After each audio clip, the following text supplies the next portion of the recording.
যদি ভারত সরকার আন্তরিক না হয় তাহলে শেখ হাসিনাকে ফেরত পাওয়া মুশকিল হবে। চেঞ্জিং গ্লোবাল পলিটিক্যাল অর্ডারে এখন আমাদের যে রিজিওনাল পলিটিক্স তার গুরুত্ব অনেকটা বৃদ্ধি পেয়েছে। এখানে আঞ্চলিক শক্তি হিসেবে ভারত এবং চায়নার মধ্যে একটা প্রতিযোগিতা আছে।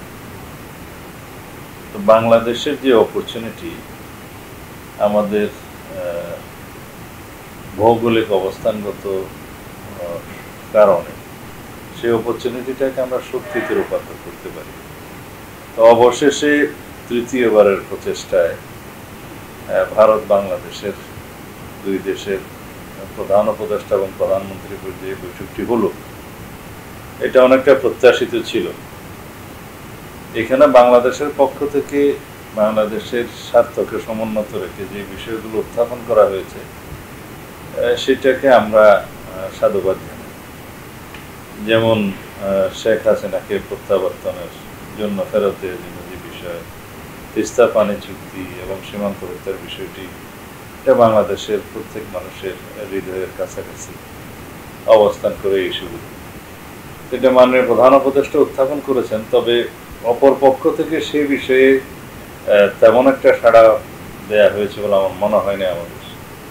কারণ সীমান্ত হত্যার বিষয়ে আমরা যদি কোনো অগ্রগতি দেখতে চাই সেটা অপেক্ষা করতে হবে, কিন্তু প্রতিশ্রুতি বোধহয় আমরা এখনো পাইনি।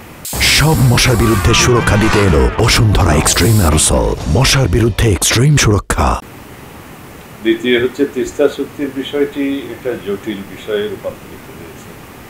এখানে আমরা আমাদের ভারত সরকারের সহযোগিতা অবশ্যই আমরা কামনা করি, যেহেতু বিষয়টি আমাদের জন্য একটি সবচাইতে গুরুত্বপূর্ণ বিষয় বাংলাদেশের মানুষের জন্য। এখানে তিস্তার পানির ন্যায্য হিস্সা আমরা অবশ্যই চাই।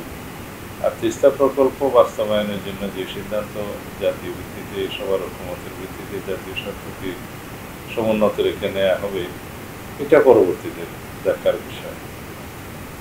আর শেখ হাসিনা প্রত্যাবর্তনের জন্য তাকে ফেরত পাঠানোর জন্য পররাষ্ট্র মন্ত্রণালয় থেকে যে চিঠি দেওয়া হয়েছে সেই বিষয়টিও কোনো রকমের নিষ্পত্তি এখনো পর্যন্ত ভারত সরকার করেনি বা রিপ্লাই দেয়নি, যে পেন্ডিং আছে।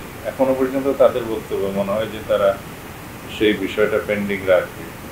কিন্তু বাংলাদেশের মানুষ চায় শেখ হাসিনাকে ফিরিয়ে নিয়ে এসে তার উপস্থিতিতেই যেন গণহত্যা এবং মানবতা বিরোধী অপরাধের দায় হিসাবটা করা যায় এবং তাতে আন্তর্জাতিক মানটা বজায় রাখা হয়।